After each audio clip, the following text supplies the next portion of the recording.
বিসমিল্লাহির রহমানির রহিম। Voice of people with কাজলের পক্ষ থেকে জানাই অভিনন্দন। দর্শক, আপনারা তো জানেন যে গাজা যুদ্ধের অবসান হয়েছে এবং গাজার যে জিম্মিরা ছিল সব জিম্মি মুক্তি পেয়েছে। আর ইসরায়েলে যে কারাগারে যেসব জিম্মিরা ছিল, যেসব অ্যারেস্ট করা যেসব সম্মানিত নাগরিকরা ছিল, তাদেরকেও কিন্তু ইসরায়েল ছেড়ে দিয়েছে। এর ভিতরে কিছু কিছু চিহ্নিত যেসব নেতা তাদেরকে ছাড়ে নেই, কিন্তু সাধারণ সবাইকে ছেড়ে দিয়েছে। এটা ছেড়ে দিয়েছে কি কারণে? কারণ 153 দেশ এই ইসরায়েলকে, প্যালেস্টাইনকে স্বাধীন রাষ্ট্র হিসাবে ঘোষণা দিয়েছে। জাতিসংঘে তারা প্রতিবাদ করে চলে গেছে, নেতানিয়াহুর কোনো ভাষণ ওরা শুনেনি। এইগুলো অত্যন্ত অনেক ঘটনাবহুল আছে, আপনারা সবাই জানেন। কিন্তু এখন বর্তমানে যে ঘটনাটা ঘটলো সেটা হলো সিজফায়ার হওয়ার পর, অর্থাৎ যুদ্ধবিরতি যখন হয়েছে তখন ত্রাণ সামগ্রী ঢোকা শুরু হয়েছে। তো এই বিরতিকে স্থায়ী যুদ্ধ বিরতিতে রূপান্তর করার জন্য অলরেডি মিশরে কিন্তু 20টা দেশের নেতারা কিন্তু বসছে। এর ভিতরে ডোনাল্ড ট্রাম্প সহ অন্যান্য বিশ্ব নেতারাও ছিলেন। এখানে জাতিসংঘের মহাসচিবও সেখানে ছিলেন। তো যেই ঘটনাটা ঘটেছে সেটা হলো আমাদের যে তুরস্কের প্রেসিডেন্ট এরদোয়ান, উনি কিন্তু যখন মিশরে যাচ্ছেন বৈঠকে বসার জন্য, উনি প্লেনে ছিলেন, তখন তিনি মিশরের প্রেসিডেন্টকে ফোন করে, আব্দুল ফাত্তাহ আল সিসি ওনার নাম, ওনাকে ফোন করে বলেছেন যে ইসরায়েলের যে প্রধানমন্ত্রী নেতানিয়াহু কিন্তু এই সম্মেলনে আসতে পারবেন না। তবে উনি যদি না আসেন তাহলে চুক্তি হবে কার সাথে?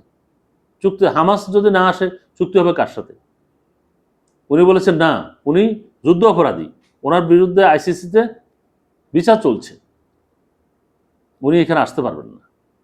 এবং এটা বলার সাথে সাথে উনি ডোনাল্ড ট্রাম্পকে বলেছেন যে প্রেসিডেন্ট সিসি বলেছেন যে না, এরদোগান এটা বলেছেন।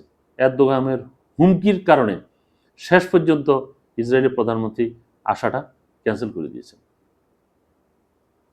বীরের বেশে একজন সত্যিকারের মুসলিম নেতা হিসাবে সেখানে তার স্বাক্ষর রেখেছেন এরদোগান, তুরস্কের প্রেসিডেন্ট।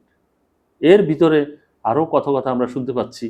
6টা দেশ, সৌদি আরব, জর্ডান, মিশর, কাতার, আরব আমিরাত এবং বাহরাইন, এই 6টা রাষ্ট্র মিলে তারা 22 সালে আমেরিকার সাথে সামরিক চুক্তিতে আবদ্ধ হয় এবং সেই চুক্তির প্রধান শর্ত হলো যে ইসরায়েলকে সহায়তা করা। দেখেন, এত বড় একটা মেচাগার হয়ে গেল আজকে 2 বছর।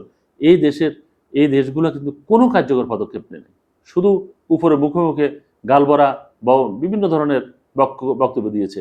আরেকটা কাজ লক্ষ্য করেছেন, এটা ইসরায়েল যখন লেবাননে হামলা করে, সিরিয়া হামলা করে, তারপর ইয়েমেনে হামলা করে, সর্বশেষ যখন ইরানে হামলাটা করে, আপনি দেখেছেন ইরানের ড্রোনগুলোকে সব ভূপাতিত করেছিল জর্ডান কি কখনো এটা করতে পারে? তো যখন ইসরায়েলি প্লেনগুলো যখন ইরানে হামলা করে তখন তারা কোথায় ছিল? তাদের আকাশ প্রতিরক্ষা ব্যবস্থা কোথায় ছিল? একটা গুলি ছুটেছিল? ওরা যখন ক্ষেপণাস্ত্র মারে কোনো গুলি ছুটেছিল? মারে নেই। এটাই হলো একটা বিশ্বাসঘাতকতার একটা নজির। এটা বিশেষ করে আমেরিকার যে পত্রিকা দ্য গার্ডিয়ান, সেখানে কিন্তু স্পষ্টভাবে রিপোর্টটা এসছে। ওরা ফাঁস করে দিয়েছে নজিরা। আসলে এটা যদি সত্য হয়, এটা আসলে মুসলমানদের জন্য এটা বড় ধরনের একটা ধাক্কা। গাজা, প্যালেস্টাইনের জন্য একটা বড় মাপের একটা ধাক্কা। দর্শক, ভালো থাকবেন। আল্লাহ হাফেজ।